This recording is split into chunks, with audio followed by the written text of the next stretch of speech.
तो नमस्कार। आप सभी भावी अध्यापकों का स्वागत है आपके अपने YouTube चैनल वेदशाला में। दोस्तों, हमारा चैनल लर्निंग विदाउट बर्डन की परंपरा पर कार्य करता है। दोस्तों, हमने देखा था प्रीवियस ईयर के 10 क्वेश्चन को। आज हम उसी के आगे आपसे डिस्कस करेंगे पूरे विश्लेषण के साथ। तो ये जो 11वां क्वेश्चन है, ये पेडागॉजी का क्वेश्चन है। दिया हुआ है, यदि शिक्षक कक्षा में एक छात्र को समस्यात्मक बालक के रूप में पाता है तो उसे पहला ऑप्शन बच्चे को दंड देना चाहिए, बच्चे को नज़रअंदाज कर देना चाहिए, बच्चे को परामर्श देना चाहिए या तत्काल घर वापस भेज देना चाहिए। तो दोस्तों, इसमें से देख रहे हैं हम कि 3 ऑप्शन जो है नकारात्मक हैं। दंड देना, नज़रअंदाज करना और तत्काल घर वापस भेज देना। बच्चा अगर समस्यात्मक है, वह कक्षा में सभी को डिस्टर्ब करता है, क्वेश्चन करने पर डिस्टर्ब करता है, बच्चों को पढ़ने में डिस्टर्ब करता है, तो उसे परामर्श देना चाहिए। एनसीएफ साफ कहता है कि बच्चे को किसी प्रकार का दंड नहीं देना है, चाहे वह किसी प्रकार का बालक हो। तो इसमें तीसरा वाला ऑप्शन जो है बिल्कुल सही है।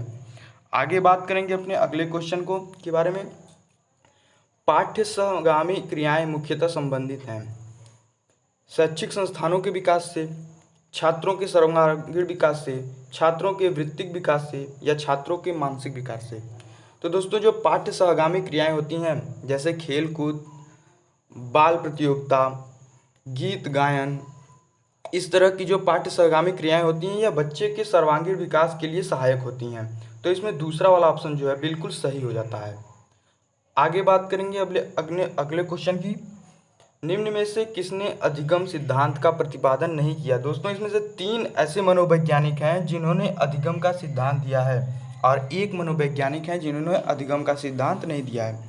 ऑप्शन में है कोहलर, स्किनर, बीएस ब्लूम और थॉर्नडाइक। दोस्तों देखिए, कोहलर, स्किनर और थॉर्नडाइक ये तीनों अधिगम के सिद्धांत को दिए। तो बचते कौन है? BS bloom. तो तीसरा वाला ऑप्शन जो है बिल्कुल सही हो जाता है। यहाँ पर बीएस ब्लूम जो है अधिगम के सिद्धांत का प्रतिपादन नहीं किए हैं। आइए देखते हैं अधिगम के सिद्धांत के प्रतिपादन। ऑप्शन में लगे थे थॉर्नडाइक, स्किनर और कोहलर। तो उनके देख लेते हैं उन्होंने कौन कौन से सिद्धांत दिए। तो थॉर्नडाइक के सिद्धांत के नाम: उद्दीपन अनुक्रिया का सिद्धांत, प्रयास त्रुटि का सिद्धांत, संयोजनवाद का सिद्धांत, अधिगम का बंध का सिद्धांत, प्रयत्न भूल का सिद्धांत, एसआर थ्योरी। दोस्तों, ये जो सारे नाम हैं, यह थॉर्नडाइक के सिद्धांत के नाम हैं। यह सब नाम अलग अलग हैं लेकिन सिद्धांत एक ही है। तो क्वेश्चन पेपर बनता है कि प्रयत्न एवं भूल का सिद्धांत के नाम को और किस नाम से जानते हैं? ऑप्शन दे देगा संयोजनवाद का सिद्धांत, 3 ऑप्शन गलत दे देंगे। तो आपको उसमें से देखना होगा कि प्रयत्न एवं भूल के सिद्धांत को और किस नाम से जानते हैं, प्रयास एवं त्रुटि के सिद्धांत या संयोजनवाद के सिद्धांत, यह ऑप्शन में देता है। उसी तरह दोस्तों, स्किनर के सिद्धांत को अन्य नामों से जानते हैं। पहला दिया हुआ है क्रिया प्रसूत का सिद्धांत, अनुकूलित अनुक्रिया का सिद्धांत, अनुक्रिया उद्दीपक का सिद्धांत, नैमित्तिकवाद या निमित्तवाद का सिद्धांत, पुनर्बलन या सबलीकरण का सिद्धांत। तो दोस्तों, इसमें से भी क्वेश्चन बनते हैं कि अनुक्रिया उद्दीपक का सिद्धांत किसका सिद्धांत है?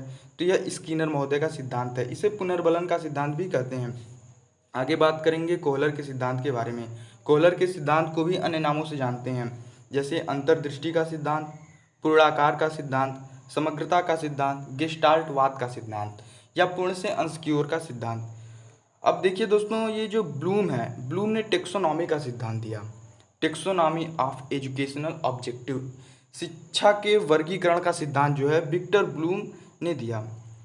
उम्मीद करते हैं दोस्तों आपको पसंद आ रहा होगा। तो दोस्तों, ये जो सिद्धांत है, यहाँ से 1 नंबर फिक्स है कि हर बार आता है और इस बार भी आने की संभावनाएं हैं। आगे बात करेंगे अपने अगले क्वेश्चन के बारे में। शिक्षा में अवरोधन का तात्पर्य है। दोस्तों, ऑप्शन है बालक का विद्यालय में प्रवेश न लेना, बालक का विद्यालय न जाना, बालक द्वारा विद्यालय छोड़ देना या किसी बालक का 1 वर्ष से अधिक समय तक एक ही कक्षा में रहना। तो ये जो चौथा वाला ऑप्शन है बिल्कुल सही है। किसी बालक का 1 वर्ष से अधिक एक ही कक्षा में रहना जो है अवरोधन कहलाता है। आइए समझ लेते हैं अवरोधन और अपव्यय को। यह 1 नंबर हर बार पूछा जाता है। इस बार भी पूछा था, अगले बार भी पूछा जाएगा, संभावना है कि पूछा ही जाएगा, क्योंकि इसमें से क्वेश्चन बनते हैं अपव्यय और अवरोधन से, नाम बदल करके क्वेश्चन के प्रारूप को बदल करके पूछेगा, लेकिन पूछता जरूर है। तो 1 नंबर यहाँ से फिक्स हो जाता है दोस्तों। अवरोधन क्या है? बालक का कक्षा में 1 से अधिक वर्षों तक रहना अवरोधन कहलाता है। बालक अगर फेल हो जाता है, 1 वर्ष से अधिक तक रहता है, तो वो अवरोधन। और अपव्यय की बात करें, बालक प्राथमिक शिक्षा पूरी किए बिना विद्यालय छोड़ देता है। जैसे कोई बालक है, वह प्राथमिक शिक्षा को पूरा किए बिना ही विद्यालय को छोड़ देता है किसी कारणवश, आर्थिक स्थिति के कारणवश या अन्य कारणवश, तो वह अपव्यय के अंतर्गत आता है, उसे अपव्यय कहते हैं। तो दोस्तों, अवरोधन और अपव्यय से 1 नंबर का क्वेश्चन हर बार आता है और इस बार भी आने की संभावना है। आगे देखते हैं अगला क्वेश्चन क्या दिया गया है। निम्न में से किस शिक्षण कौशल में पूर्व ज्ञान का परीक्षण आता है? दोस्तों 4 ऑप्शन है, उद्दीपन परिवर्तन कौशल, प्रस्तावना कौशल, समापन कौशल या प्रदर्शन कौशल। कुछ तो ऐसे कौशल होते हैं जो होते ही नहीं है, फिर भी ऑप्शन में दे दिया जाता है, तो कंफ्यूज जाते हैं कि ये कौन सा नया कौशल बन के आ गया। तो देखिए दोस्तों, ये जो दूसरा वाला ऑप्शन है प्रस्तावना कौशल, यह बिल्कुल सही है। प्रस्तावना कौशल के अंतर्गत ही पूर्व ज्ञान का परीक्षण होता है। दोस्तों, आपको सभी कौशल के बारे में पढ़ना होगा। यहाँ से 1 नंबर यहाँ से भी हर बार आते हैं और इस बार भी आए थे और आगे भी आने की संभावनाएं हैं, तो इसे आप अध्ययन कर लीजिएगा अच्छे से। तो शिक्षण कौशल के प्रकार देख लीजिए। प्रस्तावना कौशल, उद्देश्य कथन कौशल, प्रश्न कौशल, व्याख्या कौशल, दृष्टांत कौशल, छात्र सहभागिता कौशल, उद्दीपन परिवर्तन कौशल, पुनर्बनन कौशल, श्यामपट्ट लेखन कौशल और पुनरावृत्ति कौशल। तो आगे बात करेंगे, अपने अगले क्वेश्चन की ओर बढ़ेंगे। दिया गया है स्तंभ का मिलान करना, एनिमल इंटेलिजेंस, यह मिलान करना है। ऑप्शन दिए हैं 1 2 3 4। तो एनिमल इंटेलिजेंस जो है दोस्तों, यह थार्नडाइक महोदय का हो जाता है। पुनर्बलन की सूची, यह पुनर्बलन या प्रबलन स्किनर महोदय का अभी हमने आपको बताया। सारगर्भिता का नियम, गेस्टाल्टवाद, कोहलर, और इस तरह बचता है अनुकूलन का नियम, तो जीन पियाजे जी का अनुकूलन का नियम हो जाता है। तो यानी यहाँ पे चौथा वाला ऑप्शन दोस्तों बिल्कुल सही हो जाता है। देख लीजिए यहाँ पर, एनिमल इंटेलिजेंस थार्नडाइक, पुनर्बलन स्किनर, सारगर्भिता का नियम गेस्टाल्टवाद, इनसाइट थ्योरी, सूझ का सिद्धांत, सब एक ही नाम है, सारगर्भिता का सिद्धांत, गेस्टाल्टवाद। अनुकूल का जो है, अनुकूलता का सिद्धांत या अनुकूलता की बात करते हैं वो जीन पियाजे जी बात करते हैं कि बच्चा जब वातावरण में आता है तो अनुकूल स्थापित करता है, वह अपने व्यवहार में परिवर्तन लाता है। तो यह सब जीन पियाजे जी इस तरह के विचार रखते हैं और बताते हैं। आगे बात करेंगे अपने अगले क्वेश्चन के बारे में। विकास के सिद्धांत से कोई प्रश्न है।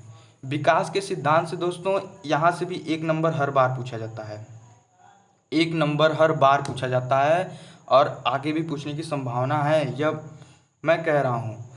तो देखिए क्या दिया हुआ है ऑप्शन, अंतःक्रिया का सिद्धांत, एकीकरण का सिद्धांत, अंतः संबंध का सिद्धांत, निरंतरता का सिद्धांत। और क्वेश्चन क्या है, विकास कभी न समाप्त होने वाली प्रक्रिया है, यानी कि कंटिन्यूटी की बात हो रही है, जो कभी न समाप्त हो। तो उसी से पता चलता है कि चौथा वाला ऑप्शन बिल्कुल सही हो जाता है। तो निरंतरता के सिद्धांत को ही कहते हैं, विकास की कभी न समाप्त होने वाली प्रक्रिया ही निरंतरता का सिद्धांत कहलाती है। विकास के सिद्धांत को देख लेते हैं एक बार एक नज़र, कौन कौन से सिद्धांत है विकास के। निरंतरता का सिद्धांत, जो कभी न समाप्त होने वाली प्रक्रिया होती है। एकीकरण का सिद्धांत, एकीकरण का सिद्धांत वह सिद्धांत होता है दोस्तों, जैसे बालक पहले अपने हाथ को हिलाता है, फिर वह अपने उंगलियों को हिलाना सीखता है, तो यह एकीकरण के सिद्धांत के बारे में आता है कि बच्चा एकीकरण के विकास को सीख रहा है। आगे दिशा का सिद्धांत की बात करेंगे। दिशा का सिद्धांत क्या होता है, इसमें हम यह देखते हैं कि निकट से दूर का सिद्धांत, सिर से पैर का सिद्धांत, ये दिशा के सिद्धांत के अंतर्गत आता है।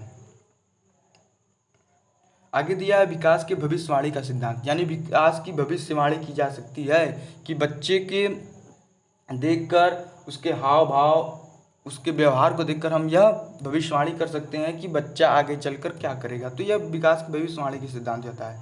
एक रूपता का सिद्धांत, तो विभिन्न प्रकार के बच्चे होते हैं, उनमें अलग अलग जो है विकास होता है। मूर्त से अमूर्त का सिद्धांत, मूर्त से अमूर्त का सिद्धांत, पहले हम किसी चीज़ को देखते हैं प्रत्यक्ष रूप से, फिर उसके बाद हम उसे अप्रत्यक्ष रूप से देखते हैं, उसके बारे में सोचते हैं, जो विचार करते हैं, वे मूर्त से अमूर्त का विकास हो जाता है। तो व्यक्तिगत भिन्नताओं का सिद्धांत, विभिन्न प्रकार के व्यक्ति हैं, सबके विकास भिन्न भिन्न होता है, तो वो व्यक्तिगत भिन्नता का सिद्धांत हो जाता है। सामान्य से विशिष्ट का सिद्धांत, पुनर्बलन का सिद्धांत, और विकास में अविलोमिता पाई जाती है। तो दोस्तों इसे आप याद कर लीजिएगा। यहाँ से एक नंबर पूछते हैं हर बार, कुछ सिलेक्टिव क्वेश्चंस होते हैं दोस्तों जहाँ से हर बार क्वेश्चन बनते हैं, तो आप उसे अच्छे से पढ़ लीजिएगा। देखिए 18वां क्वेश्चन लगा हुआ है, संविधान के किस संशोधन से शिक्षा को एक मौलिक अधिकार बन गया। संविधान के किस संशोधन से शिक्षा एक मौलिक अधिकार बन गया। तो दोस्तों 86वां संशोधन, 25वां संशोधन, 52वां या 22वां। तो ये में से तीनों ऑप्शन जो हैं ये तीनों गलत हैं। जो पहला ऑप्शन है वो सही है। पहला ऑप्शन है 86वें संवैधानिक संशोधन से शिक्षा को मौलिक अधिकार का दर्जा प्राप्त हुआ था। तो जो 86वां संवैधानिक संशोधन हुआ था वह सन 2002 में हुआ था। अनुच्छेद 21 के तहत शिक्षा को मौलिक अधिकार का दर्जा प्राप्त हुआ। अनुच्छेद 21 में एक अनुच्छेद जोड़ा गया, अनुच्छेद 21 का क, और उसमें शिक्षा को मौलिक अधिकार का दर्जा प्राप्त हुआ। इसके अंतर्गत देखिए दोस्तों 6 से 14 वर्ष के बच्चों को जो है निःशुल्क एवं अनिवार्य शिक्षा देने का प्रावधान है।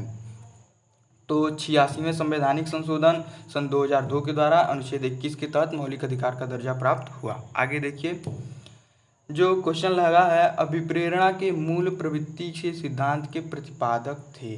4 ऑप्शन है, मैकडूगल, अब्राहम मैस्लो, सिम्पसन या विलियम जेम्स।